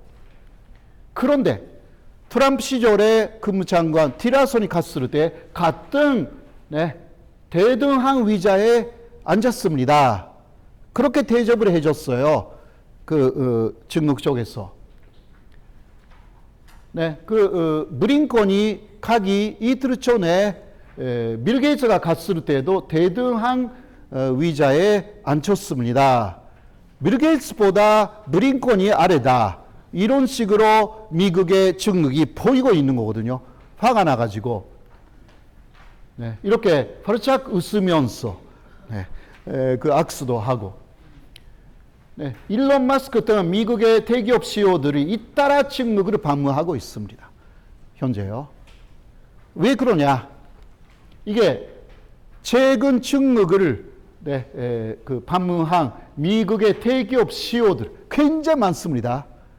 네, 굉장히 내노라 하루 대기업 CEO들이 다 중국으로 갑니다. 이유가 뭐냐? 네, 바이든 정권에 대한 큰 불만이 있기 때문입니다. 이러한 미국 대기업의 많은 공장이 바로 중국에 있는 거죠. 그러니까 중국하고의 경제적인 관계는 될래야 될 수 없습니다. 그것을 디카플링, 그러니까 중국을 완전히 떼어낸다라는 미국 바이든 정권의 정책에 미국 경제계는 엄청난 불만을 갖고 있습니다. 네. 우리 경제계는 그냥 달아가는데요. 미국은 조금 다르죠. 그러니까 시위를 하기 시작했어. 바이든 정권에. 그것을 감지한 바이든 대통령이 이거 안 되겠다. 왜? 이렇게 가면 갈수록 내년 대선이잖아요. 그렇죠? 내년 대선에 고다란 마이너스가 된다라고 근내 정치적으로 생각한 바이든 대통령이 미국의 중국에 대한 그 전략을 바꾸기 시작했습니다. 우리 한국에서는 위해의 일이었던 것입니다. 지금 한국이 중국으로 대리는 주먹을 올려서 그것을 어디에 지금 내릴까? 네. 지금 여기서 좀 끝나버렸어. 미국은 벌써 다 이렇게 내렸어. 미국도 일본도. 그런데 이렇게 올리고 그냥 내리면 또 한국에서 한국의 보수주의 더 실망했다. 또 지지율이 내려갈 가능성이 있거든요. 현재 정권에. 그러니까 현 정권도 고민이 많아요. 그런 게 있어요. 그리고요, 이런 것도 있어요. 이념 외교를 상당히 많이 말하고 있는데, 민주주의 국가, 자유민주주의 국가, 기뢰의 연대. 그런데 왜, 베트남에 가서, 베트남 공산주의 국가예요. 거기서 왜, 교류를 확대합시다. 라고 하느냐? 이해가 됩니까? 이거는 지정학으로 이해가 돼요. 왜? 중국하고 베트남 사이가 아주 안 좋거든요. 그러니까 중국 포위망이라는 입장에서 이제 우리 정권도 베트남하고 교류를 하는 것입니다. 이거 이념 외교가 완전히 깨졌어요. 지금 이념의 시대가 아니에요. 지정학의 시대로 다시 돌아간 것입니다. 그렇게 하면 이해가 좀 되시죠. 그러나 이념 외교를 쭉 말하고 있기 때문에 일본은요, 이것을 바꾸기 시작했거든요. 일본도 미국 따라서 자유민주주의 길이의 연대를 계속 이야기했어요, 기시다가. 그러나 일본은 물밑에서는 중국하고 기타, 아세안, 중국, 인도 쭉 관계를 맺고 왔거든요. 근데 요새 기시다가 깨달았어. 자유민주주의 국가끼리의 연대, 이 말을 쓰지 말자. 오, 대단하네. 자, 어떤 말로 바꾸느냐? 법에 의한 지배로 법에 입각한 국제 질서 확립, 법의 지배. 그러니까 그 법은 국제법을 뜻합니다. 그래서 이러한 이야기로 국제법을 준수하고 국제법을 위한 국제 질서 확립, 이러한 나라들하고 교류한다. 그러면 국제법만 지킨다면 상대가 사회주의, 권위주의, 기타, 이슬람 국가 상관이 없습니다. 이렇게 가자 우리는. 이게 일본이에요. 이념 외교에서 법을 내세운 외교로 일본이 지금 계속 바꾸고 있습니다. 왜? 일본 안에서도요, 자유민주주의 국가 연대를 사실 바이든이 말하기 시작한 거거든요. 그 바이든에 대해서 반감이 많습니다. 일본 안에서도. 그래서 그렇게 법에 의한 국제 질서 확립, 그런 나라들하고 연대한다. 이렇게 지금 급속도로 일본 자체가 바뀌고 있습니다. 우리 어떻게? 아마 우리도 조금씩 바뀔 거예요. 주변이 그렇게 바뀌니까. 언제 바뀌느냐라는 것이 문제가 되는 거죠. 자, 또 하나의 변수가 생겼어요. 미국이 중재를 하지 않는 이 우크라이나 전쟁의 중재자로 사실상 중국이 나서기 시작했습니다. 이것도 고다란 변수죠. 왜? 제렌스키가 중국 시진핑하고 직접 통화를 원해서 그게 4월에 선사되었기 때문입니다. 원래 제렌스키 우크라이나하고 중국은 대단한 우호 관계를 맺고 있는 국가입니다. 그것을 많은 사람들이 잘 모릅니다. 그러니까 제렌스키는 중국하고의 루트가 있기 때문에 그것을 가동하기 시작했습니다. 미국이나 일본이 깜짝 놀랐죠. 어떤 면에서는. 그리고 푸틴에 대해서 핵전쟁의 승자는 없다라고 하면서 경계하기 시작했습니다.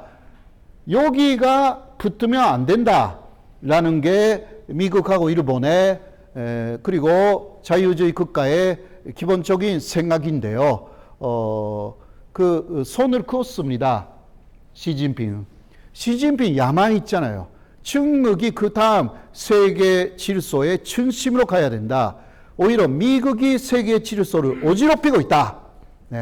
이러한 관점을 갖기 시작했습니다. 자, 대화와 교섭이 유일한 출구다라고 제렌스키하고 합의를 해가지고 지금 시진핑의 측근들이 세계를 돌아다니면서 우크라이나하고 러시아의 중재를 실제로 진행시키고 있습니다. 현재요. 이러한 뉴스는 일본에서 많이 나옵니다. 한국에서는 역시 많이 나오지 않는 거죠. 예. 이거는 안 되거든요. 그리고 또 북한하고 우리 정부는 계속 대결을 하고 있는데 키시다가 무조건 만나고 싶다. 이쪽에도 일본하고 만나지 못할 이유는 없다라고 해서 이제 한반도 문제가 우리를 배제하고 움직이기 시작했습니다. 이게 어떻게 될지. 현재까지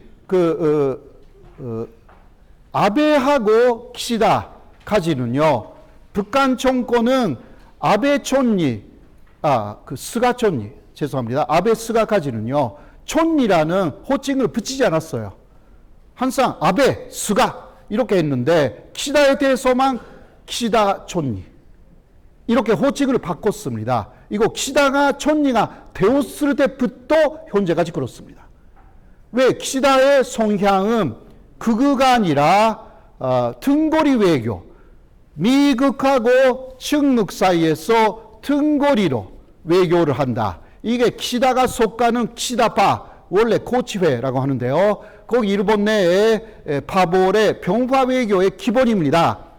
그것을 잘 알고 있는 북한 쪽에서도 키시다가 촌리가 되었을 때부터 태도를 바꿨어요.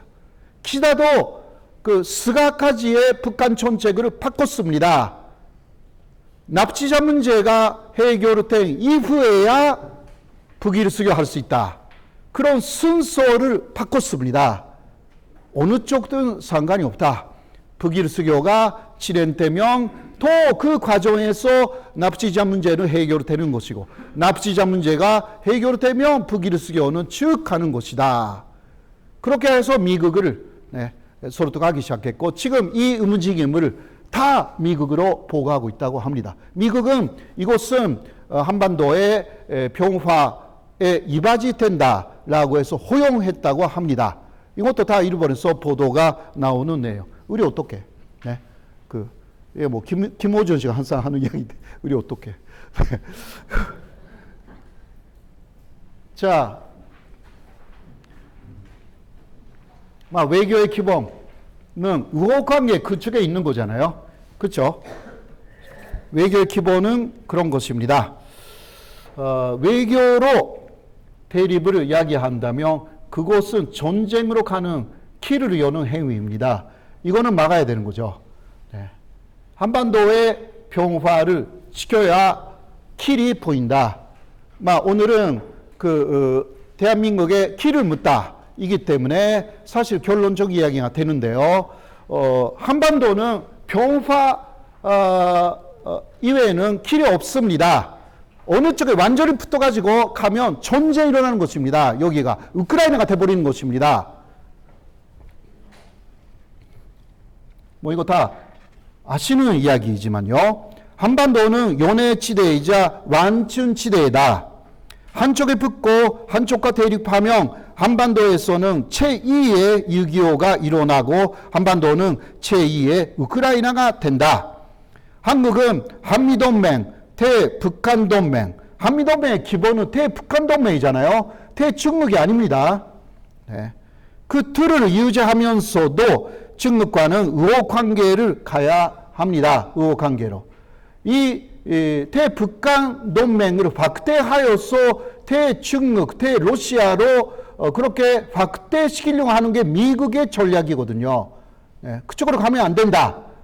원래의 한미동맹의 그 틀을 지켜야 한다.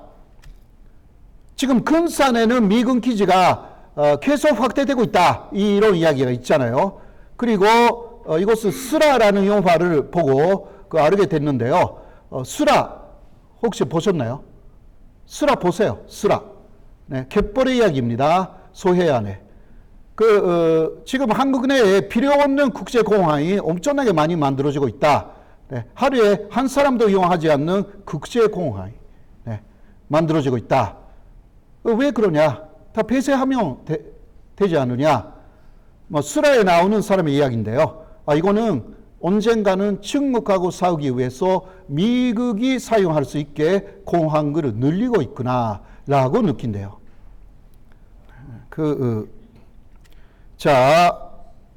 왜냐하면 이것도 아까 이야기한 지정학적인 관점이 우리에게 있는 게 아닙니다. 미국에 있는 것이고 그것을 막으려는 중국 쪽에도 있는 것입니다. 그 중간에 우리가 있기 때문에 거기에 말려 들어가면 안 된다라는 것입니다. 우리의 그 연해지대를 지키는 지정학을 만들어내야 하는 것입니다. 지정학이라는 것은 사람이 만든 것입니다. 진리가 아닙니다. 사람이 만든 군사 전략입니다. 그러니까 우리는 지정학이라는 것이 항상 연해지대를 희생시켰지만 반대로 연해지대를 평화로 만들 수 있는 지정학을 한국이 혹은 베트남 같은 나라도 마찬가지지만 개발해야 되는 것입니다. 자, 양쪽과 끊임없는 대화가 필요하다. 중국, 북한, 일본, 미국. 우리는 한쪽에 지우지 말고 대화를 계속해야 한다. 상대방에게 대화의 길이 열려 있다.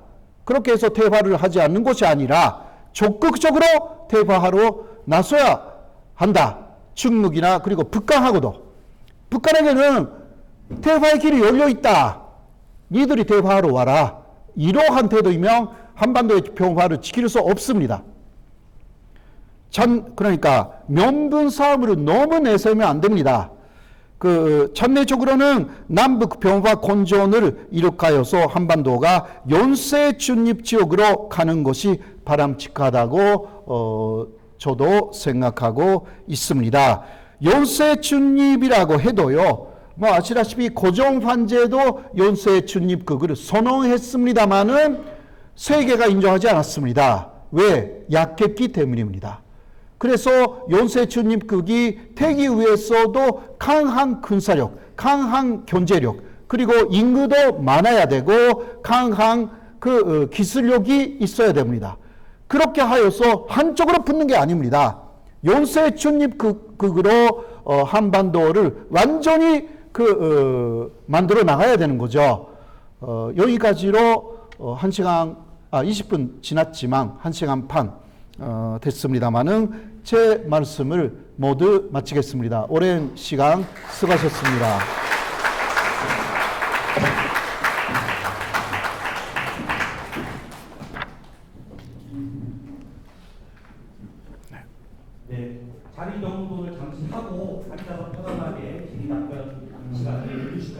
그동안에 그 질문하신 분들 좀 정리를 해주시고요. 보여드리기로는 이제 많은 의견들이 있겠지만 여러분들이 질문을 할 수 있도록 다각적 질문은 짧고 간결하게 주시면 감사하겠고 또 다른 의견이 있으시더라도 여기서는 이동희 강사님들 중에서 논쟁을 벌이거나 그러기보다는 질문을 주시면 감사하겠습니다. 자, 다시 마이크를 교수님한테 넘기겠습니다. 네.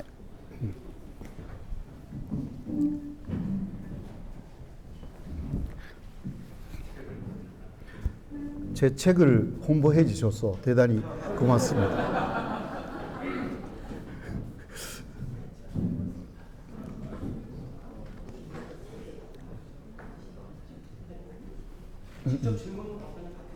예. 혹시 질문이 있으시는 분이 없으십니까? 다 동의하시는 건가요? 있으실 겁니다. 그렇죠. 예. 거기 뒤에 계시는 여성분. 지금 그 핵 오염수를 담보하는 거는 그 미국과 그리고 캐나다 쪽에 직접적으로 영향이 갈 건데도 불구하고 하는 이유가 바로 이 지정학적인 이유에서 바로 이제 그다음에 이제 이런 동맹을 공고히 하기 위한 것이라고 교수님은 생각하시는 거고 그렇게 저도 알고 있으면 되는 겁니까? 오염수 문제는 기타 오늘은 이야기를 하지 않았지만요. 오염수에 대해서는 이거는 그 여러 가지 관점이 있을 것입니다. 그러니까 진짜 핵물리학으로서 이것은 진짜 안전한지 안전하지 못한지 이러한 논의가 있고요. 그러나 그 국제 관계에서 이야기를 하면 사실상 진영으로 나눠져서 대결하고 있는 게 사실입니다. 이거는 그러니까 한미일, 특히 일본을 그 상당히 그 옹호하는 그러한 쪽에서는 미국이나 캐나다는 혹시 위험하다 하더라도 거기에 대해서는 크게 말을 하지 않는다라는 방향으로 가고 있고요. 1993년에 그 당시 러시아가 900톤에 달하는 핵 오염 물질을 통해 버렸습니다. 네, 버리기 전에 일본은 그 행위를 엄청나게 비난했습니다. 절대 하지 말라고. 그것도 아직은 그때 러시아가 됐습니다마는 하나의 진영 논리였고요. 지금 그 후쿠시마 오염수를 반영하는 것은 132톤 그리고 매일 그 100톤씩 계속 오염수가 만들어지고 있고 이게 30년이라고 말하고 있지만 그게 40년이 되는지 100년이 되는지 아무도 모릅니다. 왜냐하면 그것은 그 일본의 핵 연료 시설을 완전히 복구시키기까지 이거 몇 년 걸릴지 모른대요. 일본 담당자가 정확하게 말하고 있습니다. 그때까지 계속 오염수 이거는요 어마어마한 그러니까 희석해서 보낸다라고 하지만 왜 그 말이 나오는지 아세요? 아르프스라는 기계가 잘 작동하지 않기 때문입니다. 그래서 지금 132톤쯤 70%의 오염수는 기준치 이상이에요. 아직 아르프스 한번 돌렸는데 그게 안 됐기 때문에 그래서 아르프스가 안 되니까 희석시키자 이렇게 된 거거든요. 희석시키면 제거되는 것이 아니라 위험한 물질들이 다 남아있는 거예요.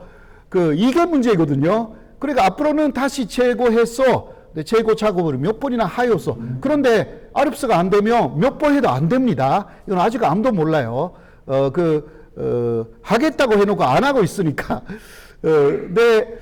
그래서 지금 오염수 문제라는 것은 이렇단 최고한 괜찮다 기준지향 같은 20% 30%의 오염수에서 채취한 그 내용을 사료 조사를 한 것이고요. 그것도 한 번밖에 안 했고 세 번 같이 한 거 다 검토하지 않았고 이번에 IAEA 보고서가 그거는 모든 것이 역시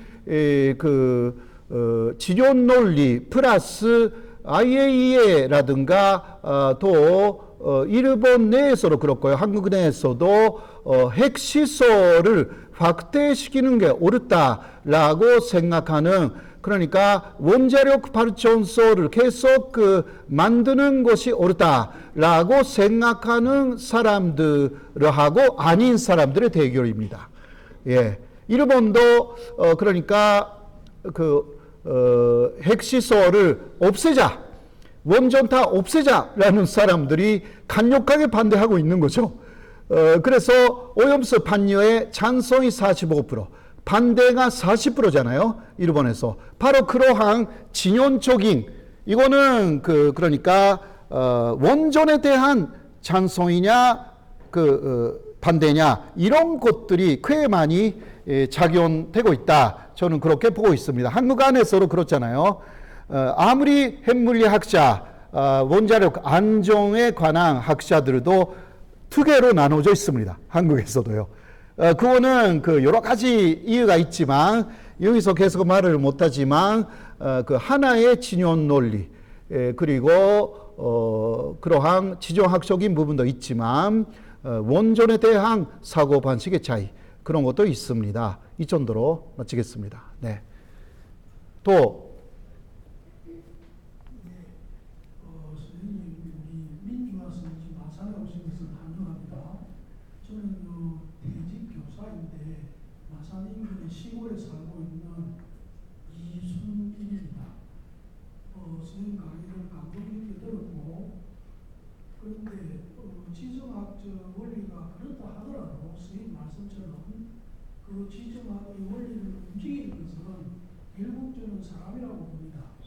그렇기 때문에 아까 일본의 오염수 방류에 대한 대처라든지 또 대륙 국가와 다른 해양 국가의 외교 문제라든지 그런 것을 자주적으로 해 나가기 위해서는 결국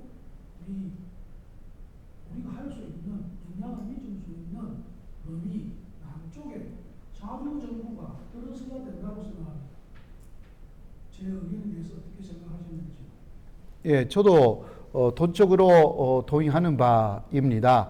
지금 말씀하셨습니다마는 거기 지정학이라는 것은 사람이 만든 것이기 때문에 진리가 아닙니다. 이 부분이 대단히 중요한 내용이고요.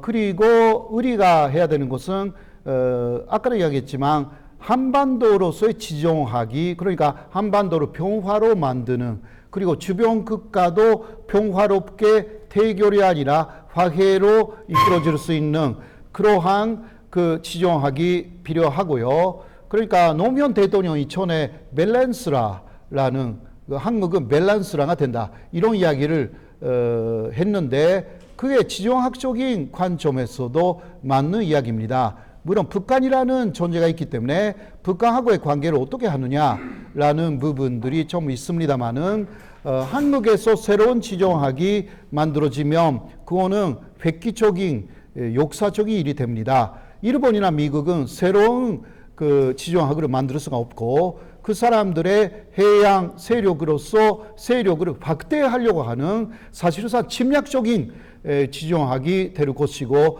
러시아나 중국은 그것을 방어하거나 또 해양으로 나가려고 하는 또 새로운 침략적인 지정학이 될 것이기 때문에 우리가 새로운 방향을 이런 관점에서 할 때는 양쪽으로 이게 소통시키고 화해시켜야 하는 새로운 지정학, 이것은 굉장히 획기적인 방향으로 갈 것이고, 한국의 정권이면 포스 진보를 만노하여서 이러한 관점을 정확하게 갖고 한반도 문제를 다루는 그러한 정권이 필요하다. 그 정도로 말씀드리겠습니다. 네.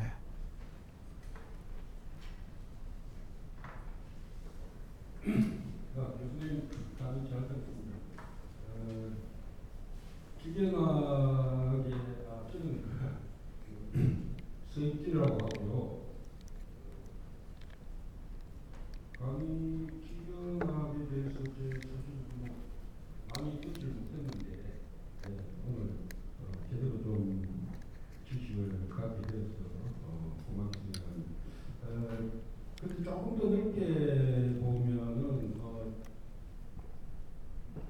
지리적인 측면을 이제 국제 경제 관계나 국제 정치 경제학적인 어떤 그런 관점에 그동안 좀 소홀히 해온 어떤 지리적인 측면 이런 것을 좀 보완하는 점에서 볼 때 지정학이라는 것이 그 자체로서보다도 국제 정치 경제학이라는 좀 더 포괄적인 어떤 그런 학문이랄까 그런 시각 속에 굉장히 중요한 역할을 하고 있지 않느냐, 보완하지 않느냐 하는 이런 생각이 들었습니다. 그런데 한 가지 이제 추경학적인 측면에서 방금 설명을 듣다 보니까 여기서 가장 중요한 행위 주체가 국가로 설정이 되어 있고 그리고 이게 이제 지리를 보는 게 영토적인 측면 이런 것을 강조하고 있고 또 그동안의 기존의 역사나 여전히 이러한 지리학적 측면으로 설명을 하면은 상당히 설득력이 있는 그러한 측면이 있는 것 같습니다. 그런데 제가 조금 이제 그 생각이 지금 뭐 많은 사람들이 세계화를 얘기하고 있고 국익이나 영토의 측면보다는 뭐 글로벌적인 그런 측면 특히 게다가 지금은 그 하드 파워 경제력이나 군사력보다 뭐 그것도 현재 실적으로 파워로서 중요하죠. 지금에서 제일 중요하게 생각하는 게 파워인데 파워가 지금은 이 세계화와 관련해서는 예, 짧게 해주십시오. 소프트파워, 문화적인 측면. 그래서 지금 기계학에서 행위자로서 국가 외에 개인이나 기업과 같은 민간 주체들을 어떻게 보시고 있고 새로운 어떤 문화적인 파워와 관련해서 이러한 측면은 세계화와 관련된 측면은 기계학에서 어떻게 보고 있는지 그게 좀 궁금합니다. 아, 예. 오늘은 지정학을 중심으로 말씀드렸기 때문에 국가를 행위자로 많이 간주를 하기는 했습니다. 그러나 저는 뭐 정치외교 전공이기 때문에 정치라는 것은 개인도 대단히 중요합니다. 개인이 오히려 국가의 힘으로 넘어설 가능성도 충분히 있는 것을 정치학은 인정하고 있고요. 그런데 지정학이라는 것은 또 지리적인 지형이라든가 환경 이런 것을 너무나 간주하기 때문에 사실 사람을 많이 안 보는 면이 있습니다. 그래서 이게 오늘은 조금 많이 이야기를 못했는데요. 지정학에서 사람을 간주하는 지정학으로 가면 조금 바뀌는 것입니다. 예를 들면 미국이 그러면 한반도에 사람들을 아주 존중하게 보고 있는가? 네. 과거에 일본은 한반도를 침략할 때에 그 한반도를 지배하고 발판으로 삼아서 아시아로 나가려고 그렇게 사람을 보고 있지 않다라는 부분이 고다란 결함이다라고 할 수가 있습니다. 현재 그러니까 일본 사람들은 K-팝이라든가 한류에 상당히 열광하면서도 중앙에 있는 정치권은 한반도를 역시 지금도 지정학적으로 중요한 지역이다. 이렇게 국가안전보장 전략에 쓰고 있는 상황. 그것은 한국을 사람이 살고 있는 지역이라기보다 지정학적으로 지리적으로 중요하고 여기에 문제, 바로 북한 문제를 해결하고 그 다음 중국 문제다. 이런 것을 그대로 국가의 전략서에 써놓고 있는 거죠. 그래서 이러한 부분도 지정학이라는 부분에서는 세계의 지도자들이 바뀌어야 되는 부분이다. 미국 쪽에서도 한반도가 중요하다. 라고 하면서 사람으로 중요하게 생각하는 게 아니거든요. 북한이나 중국한테 베끼지 않는 한반도. 그게 바로 지정학적으로만 보는 관점이 굉장히 많기 때문에 그래서 결국은 여기서 전쟁 위험이 있다. 사람으로 보지 않기 때문에. 네, 이러한 부분이라든가 그런 것을 좀 더 우리가 오늘은 뭐 1시간 반이니까 거기까지 많은 이야기를 못했습니다만은 사람이 살고 있다. 사람으로 중심으로 하는 지정학 이런 식으로 지정학을 연구한다고 해도 바뀌어야 된다. 그 정도로 말씀드리겠습니다. 예. 그러면 앞에 계시는 여성분. 네. 네, 강의 잘 들었습니다. 두 가지 질문이 있는데요. 네. 그 강의하신 부분 중에 그 원활한 협정에 대해서 그러면 항상 그 뒤에 일본 뒤에 의견에 미국의 의견이 있다고 생각해도 되는지 그 첫 번째 의견이고요. 그 질문이고요. 두 번째는 그 지정학적 관점에서 제가 강의를 듣니까 우크라이나 러시아 전쟁이 이해가 되면서 상당히 저는 설득력 있게 들었는데요. 조금 슬픈 것은 그 듣다 보니까 우리나라가 통일이 너무 어렵겠구나라는 생각이 들어서 슬픈 생각이 들었고, 그다음 그 북한이 비핵화가 되는 것도 좀 문제가 되겠다는 생각과 함께 혹시 비핵화가 되더라도 우리가 통일이 어려울지 이것에 대한 개인적인 생각이 좀 궁금합니다. 예. 먼저 첫 번째 질문은 그 원활화 협정 뒤에 미국이 있는 것이 아니냐라는 사실 그 일본의 폐후에는 미국이 있습니다. 그거는 엄연한 사실이고요.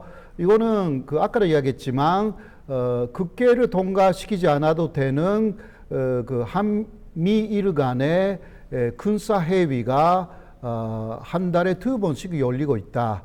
거기에서의 결정은 사실상 내각의 결정에 앞서서 결정되어 있고, 그러니까 이번에 방역 능력이라든가 이런 것은 그런 데서 먼저 결정되어서 기시다 내각에서 그것을 장관들에게 공표하여서 사인을 받아가지고 이게 가기 결정이 되는 것입니다. 그래서 그 폐후에는 상당히 미국의 입김이 있다. 그렇게 말할 수밖에 없습니다. 그거는 여러 사람들이 증언하고 있습니다. 일본에서요. 그래서 미국의 지원을 받지 못하는 일본 촌리는 단명이다. 1년 이내에 교체가 된다라든가 미국의 예를 들면 피위를 거슬렸던 촌리는 상당히 그 마르기가 비참하다라든가 그 대표로 거론되는 것이 옛날에 록키도 사건으로 물러나고 유죄가 된 타나카 카쿠에 촌이거든요. 그 타나카 카쿠에는 그 중국하고의 관계를 미국이 먼저 키신자를 보내고 중국하고의 관계를 개선시켰잖아요. 그것보다 먼저 가서 개선시켰어요. 그러니까 미국이 화가 난 거야. 예, 그런 부분도 좀 있었어요. 그래서 미국의 아이디어를 먼저 그 사람이 많이 좀 훔쳤다가 할까. 그래서 록히도 사건은 미국 쪽에서 일어납니다. 록히도사가 일본의 다나카를 비롯하여서 그러한 사람에게 5억 엔을 건넸다라든가 이런 이야기 미국 의회에서 증언이 나와버립니다. 그러니까 다나카가 이렇게 됐죠. 그렇게 해서 추락합니다. 그게 대표적인 것인데 아무튼 간에 일본에서는 반미가 된 촌리의 그 생명 전체적인 생명이 굉장히 짧아요. 그러니까 아베처럼 트럼프의 피위를 엄청나게 맞춰주고 간 사람은 오래 집권합니다. 우리하고의 관계가 문제가 아닙니다. 일본 촌리의 전체적 생명은 미국하고의 관계입니다.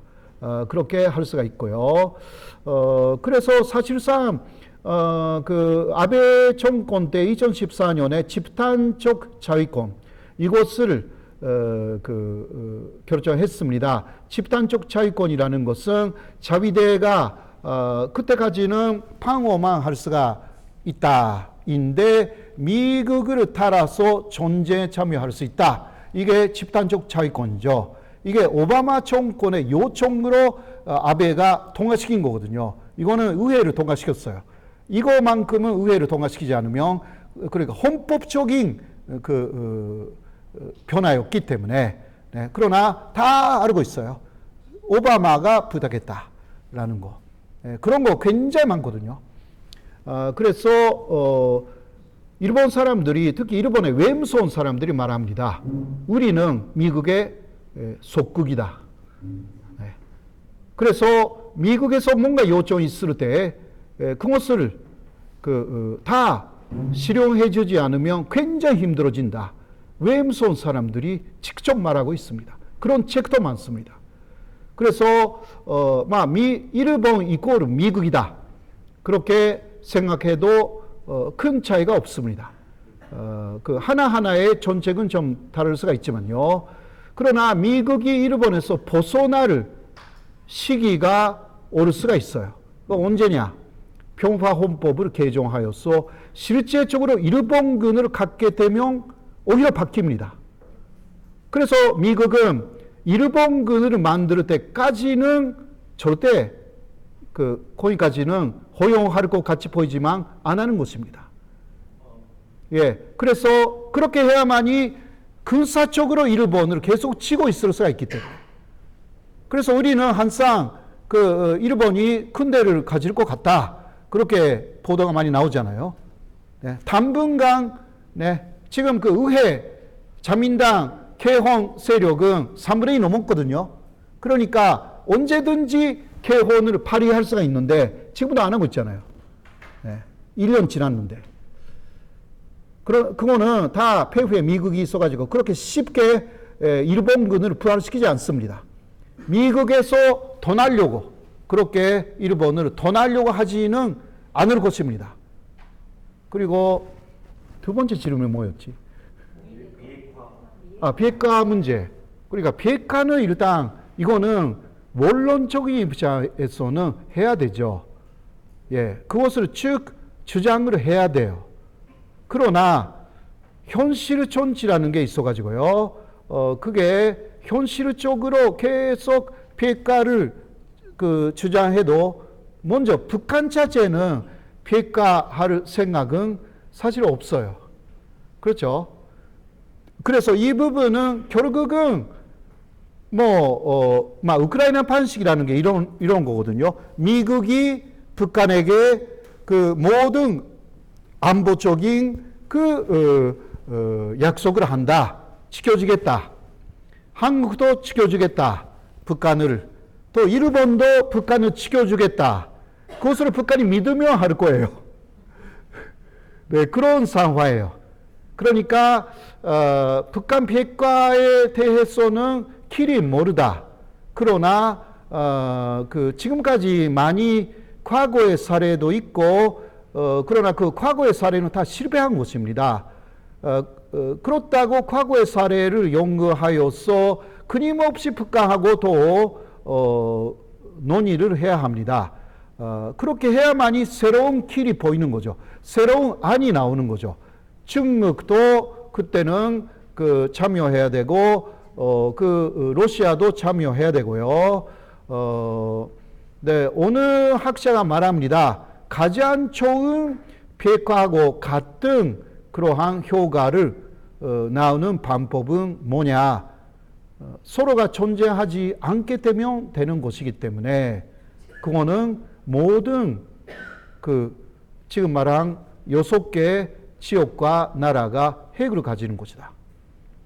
그러니까 한국도 핵을 가지고 일본도 핵을 가지고 북한도 그대로 있고 그래야 핵을 갖고 있으면 머리가 이상한 사람이 아니면 전쟁을 일으키지 않는다. 역설적으로 평화가 온다. 이런 이야기를 하는 전체 학자들도 옛날부터 꽤 많이 있습니다. 지금은 그런 식으로 가고 있는 그러한